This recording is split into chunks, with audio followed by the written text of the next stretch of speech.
Speaking of former Lakers, Dennis Schroder is now a member of the rival, the Boston Celtics, and it was his media day conference yesterday as well.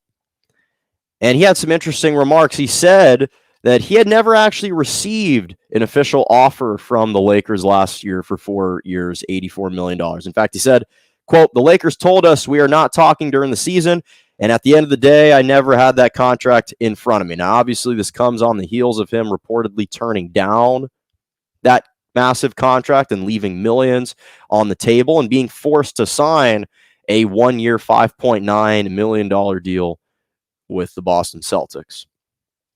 And to be honest, I honestly thought this offseason that Dennis Schroder actually handled his financial situation with some humor in the proper way. He posted a picture on Instagram with him kind of fumbling the bag, and he had a Bugatti behind him and a Rolls Royce behind him. So Dennis Schroder has earned about $70 million on the court.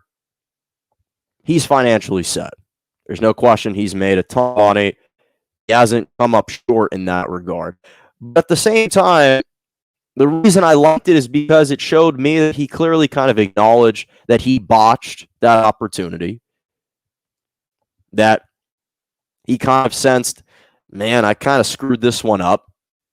I had an opportunity to make double the amount of money that I've made over the course of my career, all with this contract, and I kind of blew it out, washed that opportunity away, wasted that opportunity.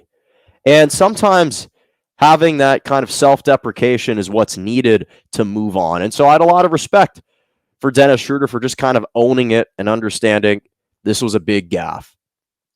But then when he comes out and makes these types of comments, clearly it shows Dennis Schroder hasn't let this go.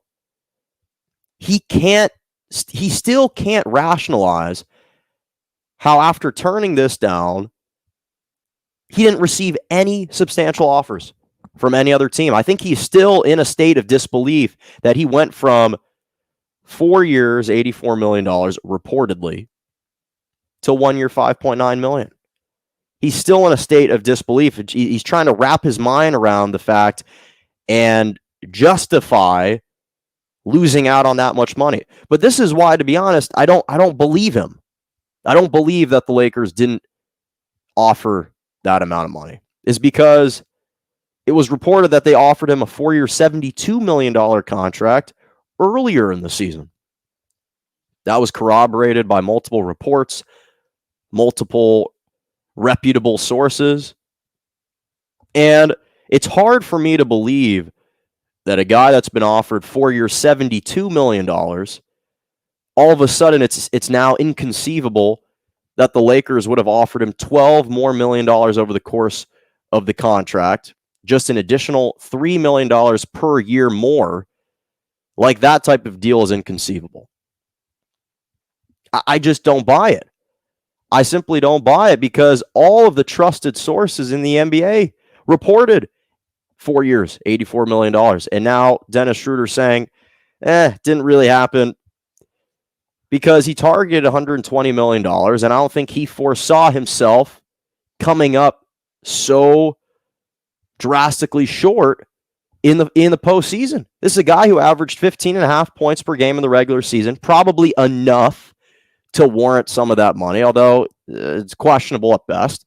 But then in the postseason, you score 8 points in game 4. You put up a goose egg in game 5, 0 for 9 on the road in Phoenix. And all of a sudden you lose out on all of this money.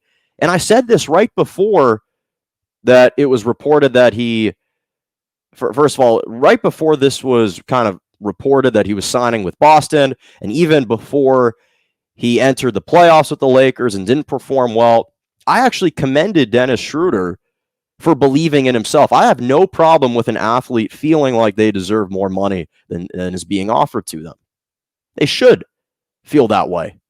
That's what athletes are supposed to do. But at the same time, I do think it's important to have some type of realistic recognition of what a fair offer is and what a fair offer isn't, and what isn't a fair offer. Because for Dennis Schroder to look at himself in the mirror and say the 4 years, $84 million offer was a slight.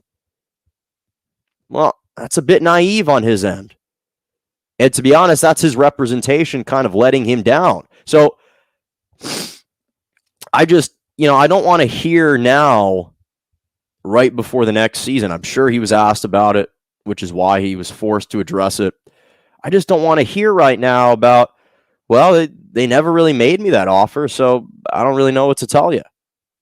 Well, I know what to tell you. What happened was, had you been able to play a little bit better with the Lakers, you probably would have earned a larger contract. So if you're Dennis Schroder, just take this one on the chin, take the L on the chin, you move on. I hope you have a great season with the Boston Celtics. Play out for the Boston Celtics and earn yourself another big contract opportunity this next offseason. That's what you should do.